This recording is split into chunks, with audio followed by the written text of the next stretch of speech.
Hicksonball, Mayor Jenkins, Here. District Deputy Commissioner Johnson. Here. Thank you. Mayor Mueller, Mayor Roberson, Councilman Root, Here. Mayor Center, Here. Mayor Stutzman, Here. Mayor Talmer, Commissioner Wyrick, Here. and Mayor Wood. Here. We have a quorum of members present. Perfect. I don't think we need online voting. Do we? We don't need to have online voting today. Great. Next, we have the minutes for December 14th. Would entertain a motion.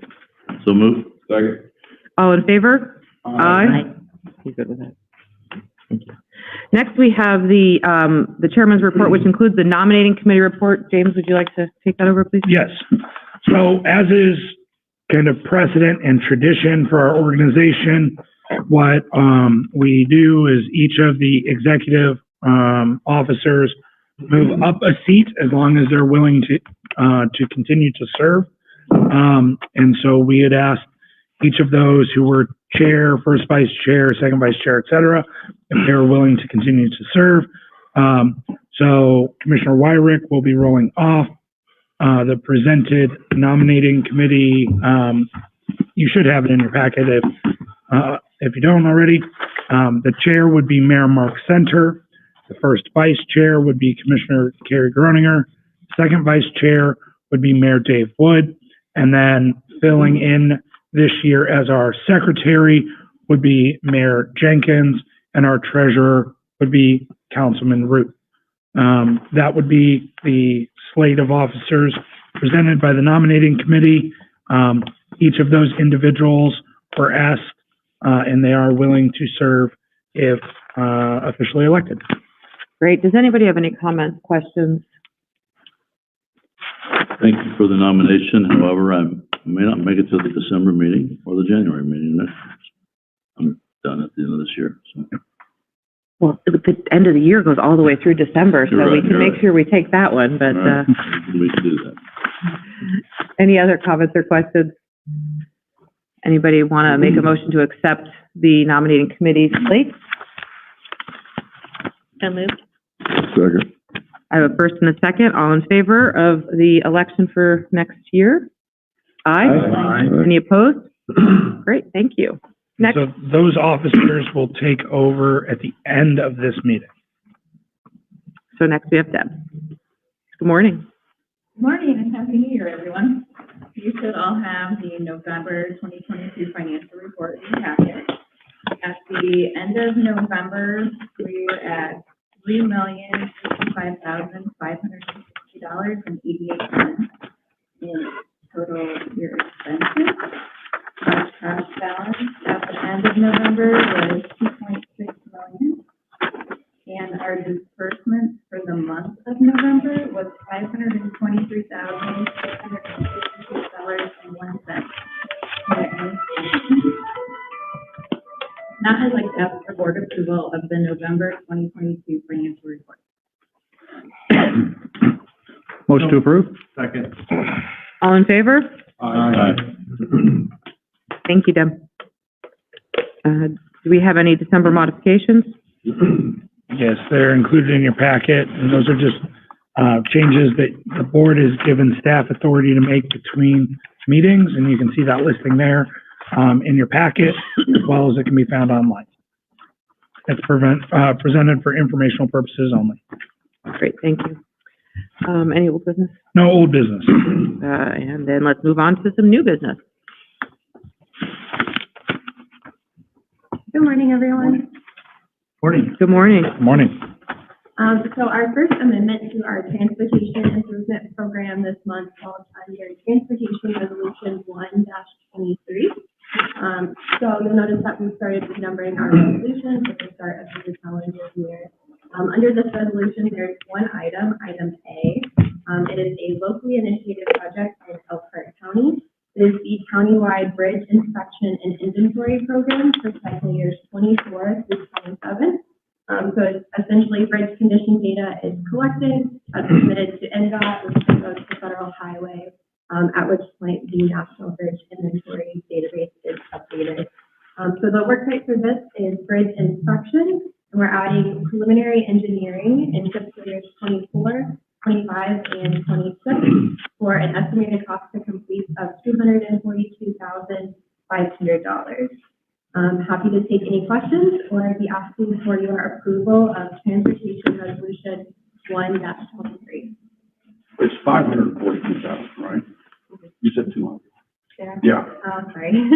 542,500. Thank you. Thank you, yeah, definitely. I'd make a motion to approve. Second. All in favor? Aye.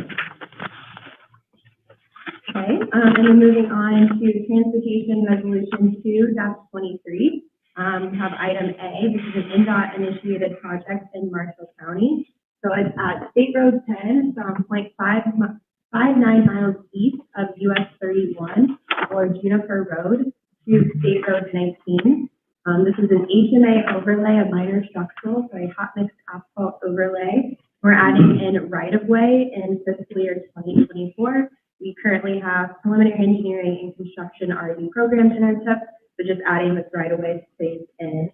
And the estimated cost to complete for this project is roughly $6.2 million.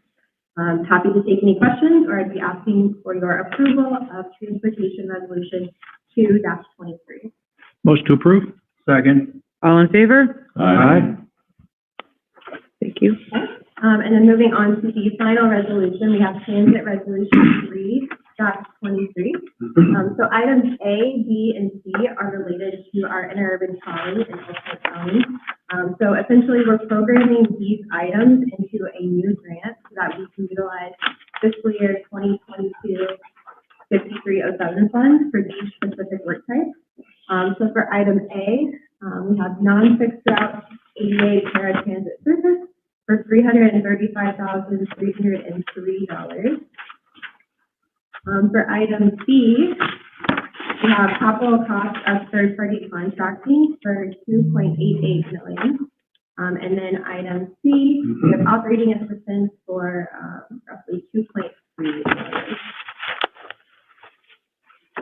And then moving on to items D, E, and F. So these are related to the 5310 funding that our South Bend urbanized area receives annually. So for item D, we recently held a 5310 call for projects in which we awarded funding to nonprofit organizations for the purchase of vehicles with the goal of improving mobility for seniors and disabled individuals.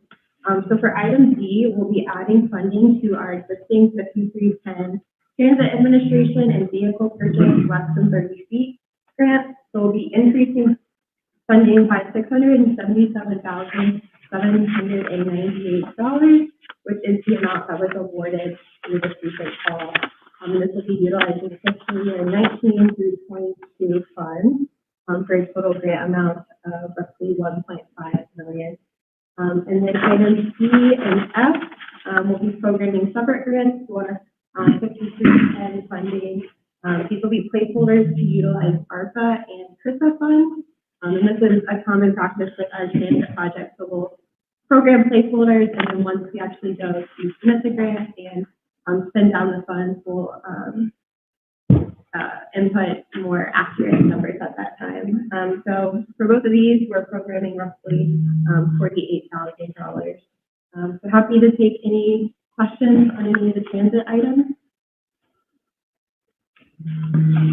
For a motion approved. So moved. Second. So first and a second, all in favor? Aye. Thank you very much. Donnie?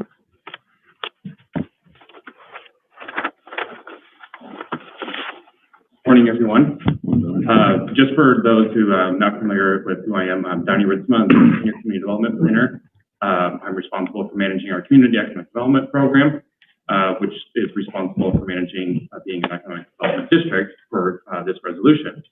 So as a district, we're responsible to put together a 5-year comprehensive economic development strategy to manage and guide improvements related to economic development activities. So each federal fiscal year for the Economic Development Administration, that grant cycle is April to March. We receive an invitation letter from the EDA's Partnership Planning Office to apply for a partnership planning assistance grant. And basically what this grant is, it enables us to put together this comprehensive economic development strategy, as well as work with your local communities to put together comprehensive plans, technical studies, and the like, as well as build collaborative partnerships with our constituents in our local communities, local economic development organizations, as well as community organizations, again, to advance your priority infrastructure projects. So as I mentioned, we receive an invitation letter each year. And so one of the required documentation that we need from the governing board to apply for this grant is a signed resolution by the body delegating authority to the authorized organizational representative, which would be MACOG. So this resolution would authorize MACOG to apply for and administer the EDA grant award, authorize the executive director of MACOG as the official authorized representative to sign all documentation on behalf of the governing board, and then lastly, to commit up to $70,000 in local match funds. Does anyone have any questions on Resolution 4-23? This does not include Kosciuszko County? No, it does. It does? Yeah, so, this is something that we do annually. This is for, under the EDA, since 2010, we've been designated a district. And essentially that we help our local governments look at EDA funding as well as other community and economic development funding and resources, right? And so, since 2010, we've been a district, and that district is for all 4 counties. This has nothing to do with regional cities or any of that other stuff. I mean, it can support work that we do there, but this is also inclusive of Kosciuszko. So this is just the annual grant application. I say grant application because this is a invitation only to approved districts, and so it is a procedural matter more so than it is a competitive discretionary pool of funds, right? So this is something that we do every year, and this board approves this resolution every year, but it's for the work that we do in community development. Yep. Any other questions? Make a motion to approve. I'll second that. I have a first and a second. All in favor? Aye. Great, thank you. Next, we have Kate. Good morning. Morning. We have resolution 5-23, which is to update the transportation air quality conformity protocol and interagency consultation procedures. The simplified version of this is implemented into transportation conformity, which is essentially kind of the link between air quality and the transportation planning items that we do. It's a federal requirement based upon the Clean Air Act, which requires that our regional transportation plan, as well as our transportation improvement program, be consistent with the state's implementation plan, which kind of outlines how to meet national ambient air quality standards within our state. And so it's been quite a while, I think, since the guidance was updated, and so this is really just kind of bringing that that documentation into existing legislation and requirements so that we can continue to work with kind of the following organizations when we go through our interagency consultation procedures for that. So I'll be happy to take any questions. If you don't have any, I'd ask for your endorsement of Resolution 5-23. I have no, So moved. Second. all in favor? Aye. Thank you very much. Sophia? Good morning, everyone. I just wanted to give a quick update on a funding opportunity. So the Office of Community and Rural Affairs will be accepting applications for the Community Development Block Grant Planning Program beginning January 13th. There are a number of plans that are eligible for funding under this program, and they are water utility infrastructure, comprehensive plans, economic development plans, historical preservation plans, economic recovery plans, broadband plans, public facilities plans, environmental assessments, and downtown revitalization plans. Applications will be accepted until February 15th. If anybody has any interest, I'm more than happy to take any questions now or later, and very happy to discuss it. Say the application date was? So the application begins January 13th, and they will be accepted until February 15th. Okay, thank you. Thank you very much. Dustin? Similar, very quick update, Indiana Trails Grant, the deadline for that is coming up. It's actually due March 1st. The grants are for implementation of projects. Dollars range from $100,000 to $400,000, and it's an 80-20 match. Love to help you guys or any of your people put together an application. Thank you.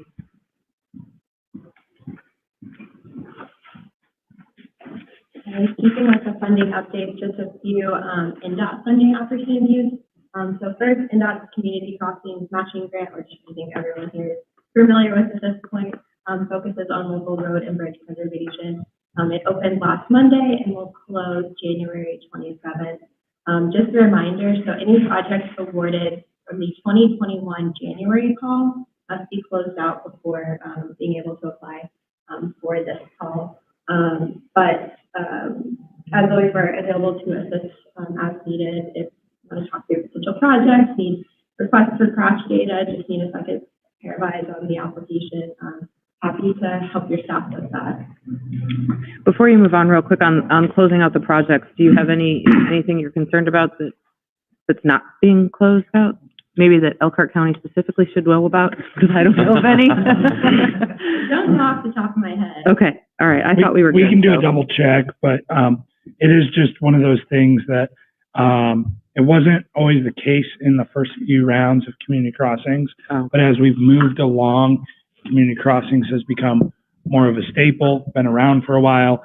NDOT is wanting to make sure before they award you more funding that you've been a good steward of previous funds. And so it's more an informational note, but we can always double check and see if there's anybody of concern.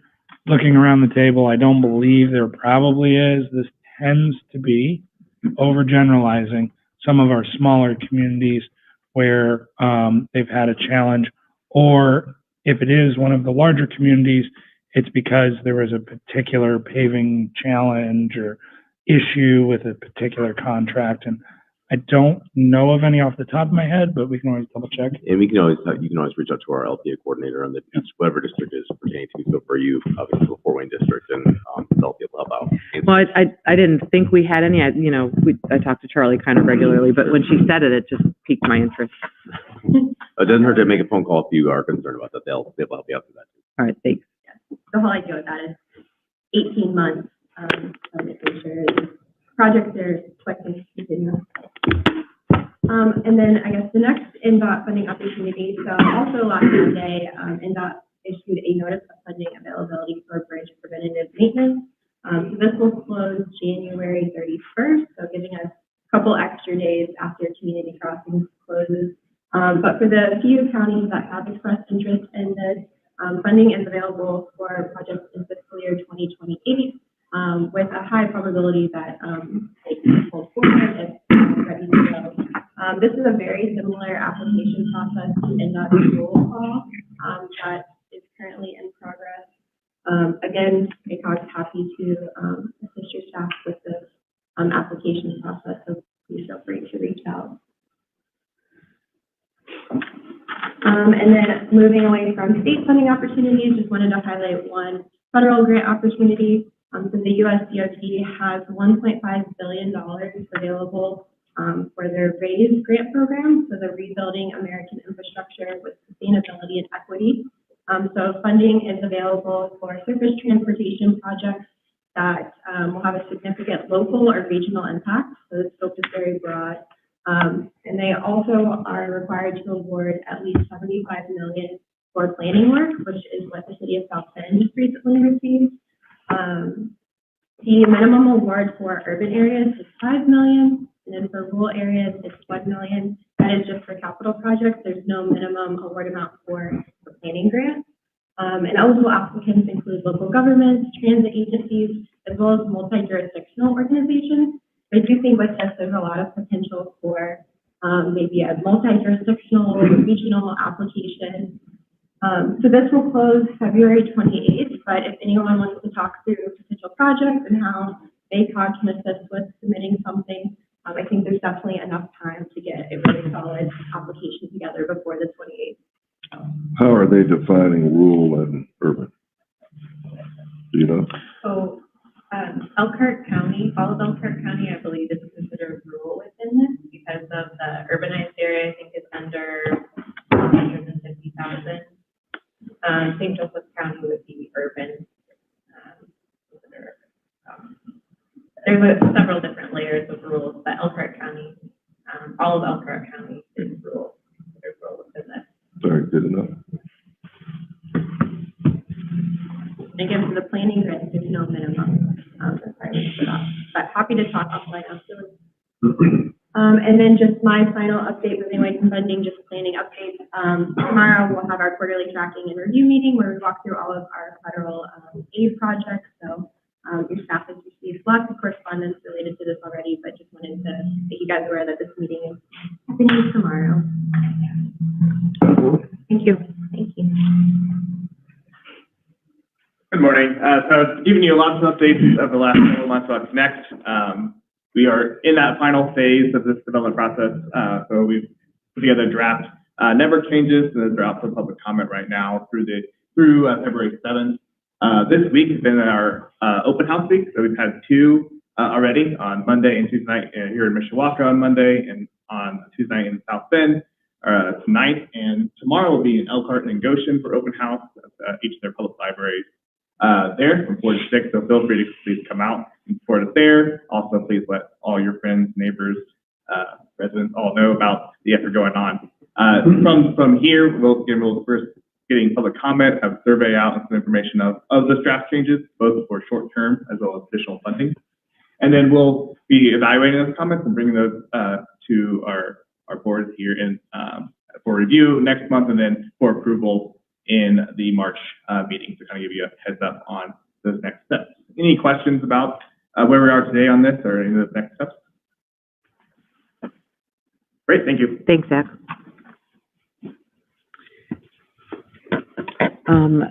That concludes the agenda. It's a very quick agenda today, so I'm wondering if anybody has any comments from the floor. I just had one, just to make sure that all board members are aware. Last month, Commissioner Overmeyer let the board know that he would not be coming back as the MACOG representative representing the Marshall County Commissioners. So they have appointed Mike Burrows. I had the chance to meet with Mike yesterday and just kind of do some onboarding and talk everything through with him. He would have loved to have been here today, but he didn't know he was going to be the representative, so it wasn't on his calendar yet. So he plans to be at future meetings. As well, in Marshall County, tomorrow, their council will do their organizational meeting and appointments, I believe. And so we will have a new council rep from Marshall County as well. So just an FYI. Those are the only anticipated changes to the board rosters. Obviously, any of the councils might change things up, but we're not anticipating any of that. So just FYI, I wanted to make sure, since not all of you could join us in December, just wanted to make sure that you all were aware of those changes. Any other comments? And I do not believe that we have any public comment, so I would entertain a motion to adjourn. So moved. Second. All right, thanks. Have a great day. Congratulations, Susan. Good job. Thanks. Fast Fast day, but